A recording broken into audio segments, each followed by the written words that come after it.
हम सबको board examination लिखते वक्त ये डाउट तो जरूर होता है कि भाई लिखना कैसे एग्जैक्टली है ना।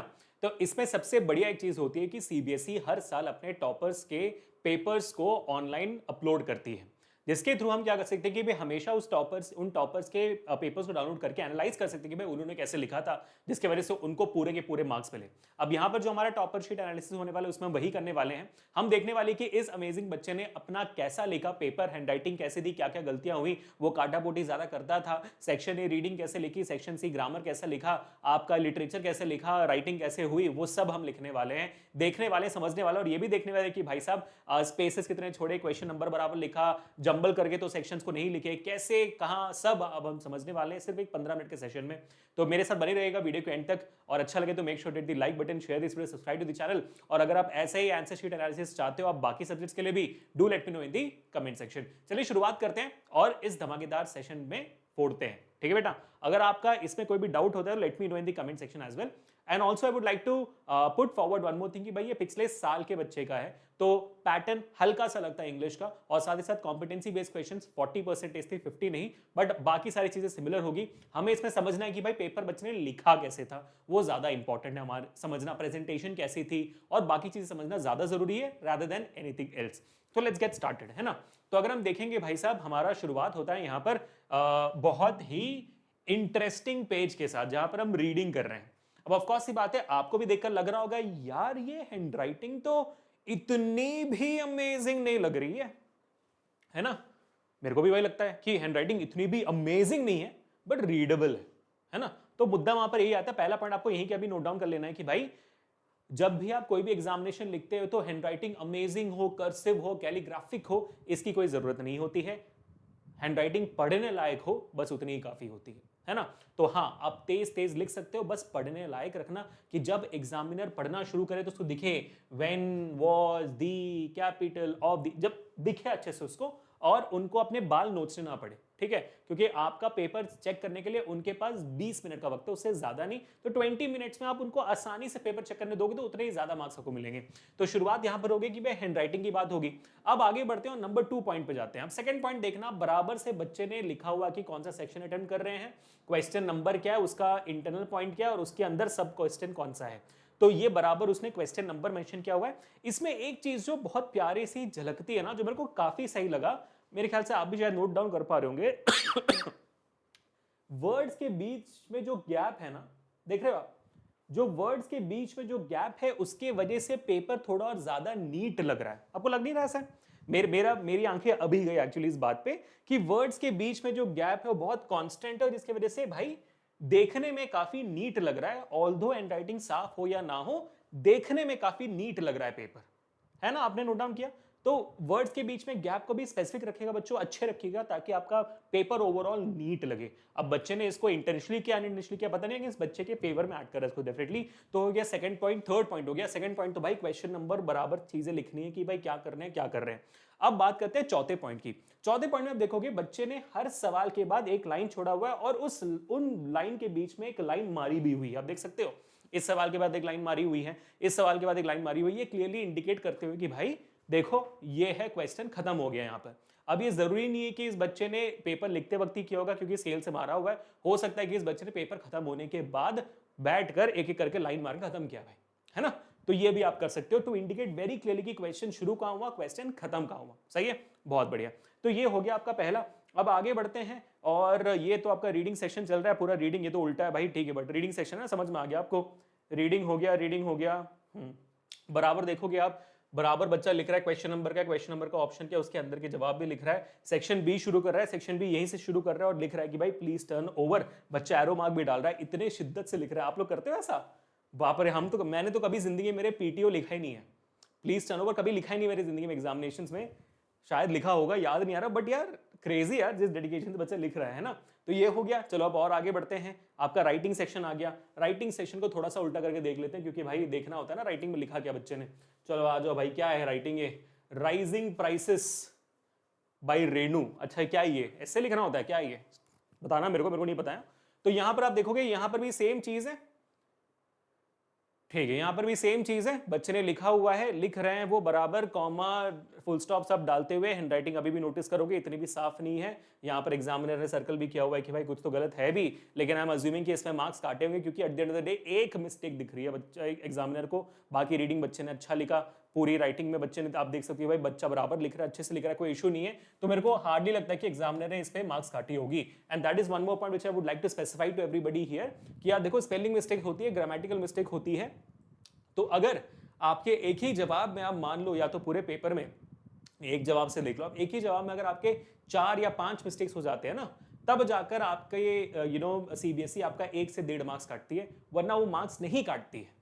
ठीक है, क्योंकि इतने लीनियंट होते हैं सीबीएसई बोर्ड एग्जामिनेशन के चेकर्स और बहुत अच्छे होते हैं। और दूसरी बात, अगर आपका ओवरऑल पेपर काफी अच्छा गया हुआ है तो वो मार्क्स और थोड़ा कम काटते हैं कि भाई बच्चे का रीडिंग अच्छा गया, ग्रामर अच्छा गया, लिटरेचर अच्छा गया, राइटिंग में देखो यार क्या कहते हैं पूरा नहीं आ पा रहा है, फिर भी वो पूरा दे देते हैं आपको। ठीक है, जैसे फॉर एग्जांपल स्कूल की बात करेंगे हम, तो आपका 5 मार्क्स का होता है, ऐसे हो जाए, लेटर हो जाए, या 6 मार्क्स होता है, जितना भी होता है, उसमें कभी आपको पूरे मार्क्स मिलते हैं नहीं ना, क्योंकि आपके टीचर्स क्या बोलेंगे, आप जाके पूछोगे सर दो ना सर पूरे, मैम दो ना पूरे, तो बोलेंगे नहीं बेटा इंग्लिश में, हिंदी में, लैंग्वेजेस में पूरे मार्क्स नहीं मिलते, इसमें हम आपको पूरे मार्क्स दे ही नहीं सकते, ऐसे बोलते हैं। क्यों? क्योंकि वहां पे स्कोप ऑफ इंप्रूवमेंट बहुत होता है, बोलते हैं कि इस ऐसे को ऐसे भी लिखा जा सकता था, उस लेटर को वैसे भी लिखा जा सकता था, तो ऐसे बोलकर आपको भगा दिया जाता है वापस, तो वो बोर्ड्स पे थोड़ा कम होता है। I hope you guys understand. तो आपका ओवरऑल पेपर अच्छा है तो सब कुछ अच्छा हो जाएगा, ऐसे समझो आप। जहां जहां पर पैराग्राफ्स में गैप आना चाहिए, बच्चे ने गैप दिया भी हुए है ना, तो पैराग्राफ्स चेंज भी किया हुआ है, आप देख सकते हो, और सही तरीके से चेंज भी किया हुआ है। उसके बाद क्वेश्चन नंबर 4 भी आ, home for the kind hearted. अच्छा ठीक है, तो ये भी मेरे को पता नहीं एग्जैक्टली है क्या, क्या लिख रहा है बच्चा यहाँ पे, ऐसे लिख रहा है, क्या लिख रहा है पता नहीं, बट इसमें ही बच्चे ने देखो कोई भी स्पेलिंग मिस्टेक, कोई भी ग्रामेटिकल मिस्टेक के बदले लिखा हुआ है। एक चीज जो मैं देख रहा हूँ कि भाई जो लिखना था बच्चे ने लिखा तो है, लेकिन ऐसे और वगैरह चीजों में कहीं पे भी अंडरलाइन नहीं की है। और एक बात बहुत बढ़िया लगी मुझे, आपने देखा होगा अब तक जो भी हमने पेपर चेक किया, अब तक बच्चे ने एक बार भी स्क्रिबल नहीं किया, देख रहे हो आप, कोई चीज लिखकर काटा नहीं अब तक, जवाब में ऐसा एक भी पॉइंट नहीं मिला मेरे को। अब मुझे यहां पर एक दिख रहा है, ये इट वाला पॉइंट है ना, उसके अलावा कोई भी जगह पे मेरे को कहीं पे भी कोई मेजर ऐसा ना लगा कि मेरी आंखें वहां पे अट्रैक्ट होगी, ये क्या भाई काटापोटी करके रखा है। तो इतना साफ लिखा हुआ है बच्चे ने, इसका मतलब ये भी है कि बच्चा जब लिख रहा था उसके दिमाग में क्लैरिटी थी कि वो लिख क्या रहा है, तो लिखने से पहले सोच कर लिख रहा था, बस ऐसे हाथ नहीं भगा रहा था। तो अब हाथ भगा कर लिखते हो तब जाकर आपकी इतनी सारी गलतियां होती है। तो हाउ नीटली द स्टूडेंट है प्रेजेंटेड विदाउट एनी स्क्रिबलिंग, और स्क्रिबलिंग होती भी है तो बच्चों आपको हमेशा याद रखना कि आपको बस एक लाइन मारकर उसको काटना है, ऐसे स्क्रिबल नहीं करना है आपको। ठीक है, जैसे इस बच्चे ने भी यहाँ पर ऐसे स्क्रिबल नहीं किया हुआ है, बस 2 लाइन से काटा हुआ है, तो अब बस आपको लाइन से काटना है और कुछ नहीं। स्क्रिबल करोगे तो ज्यादा गंदा लगे, अचानक से आपके सबकी आंखें, एग्जामिनर की आंखें वहीं जाती है कि भाई उस बच्चे ने स्क्रिबल कर दिया, क्यों कर दिया, है ना। तो I think this a very good point which this kid has maintained. अब आगे बढ़ते हैं, लेट्स फिगर इट आउट कि ये क्या है भाई, ये है आपका, अच्छा भाई ऐसे चल रहा है, इतना लंबा ऐसे लिख रहा बच्चे ने, भाई 2-3 पेज हो गया, कितना लंबा लिख रहा है ऐसे, भाई साहब इतना पेशेंस तो मेरे अंदर भी नहीं है, बट ठीक है आगे बढ़ते हैं। मेरे ख्याल से क्वेश्चन में 5 में आ गया, ऑप्शन लिखा, जवाब लिखा, ऑप्शन लिखा, जवाब लिखा, लाइन मारी बच्चे ने जैसे करते हैं हमेशा, और बराबर से ये ग्रामर वाला भी लिखते जा रहा है। क्वेश्चन नंबर 7 में भी लिख दिया कंप्लीटली। ठीक है, कोई और पॉइंटर्स जो मैं आपको बता सकता हूँ।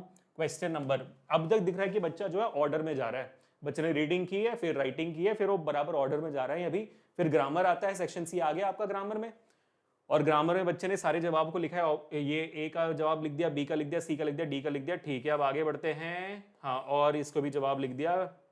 लिटरेचर पे आते लेते, लिटरेचर में बच्चे ने अलग से क्या किया था। ठीक है, चलो देखते हैं भाई, him on the Cliff, okay, जवाब सेम लिख रहे हैं, ओके। यहां पर कुछ और नया बच्चे ने जो किया होगा, देख रहे हो बच्चों काटा पोटी कितनी कम है, आप देख रहे हो, बहुत बहुत कम है भाई, बहुत बहुत कम है, यहाँ पर चीजें बहुत सही से लिखी हुई बच्चे ने। मेरे ख्याल से हम लिटरेचर में घुस चुके हैं अभी, मेरे ख्याल से घुसना भी चाहिए था। ठीक है, और देखते हैं, एक काटा, देखो बच्चे ने एक लाइन से काटा हुआ है बराबर। ठीक है, ओके परफेक्ट, अब तक तो सही लग रहा है पेपर में। और देख लो कितने कम ग्रामेटिकल मिस्टेक, स्पेलिंग मिस्टेक्स है, वरना बराबर से आपके एग्जामिनर गोल कर लेते, जैसे वहाँ पे राइजेस में किया हुआ था, गोल कर देते। अब तक ऐसा कुछ नहीं हुआ है।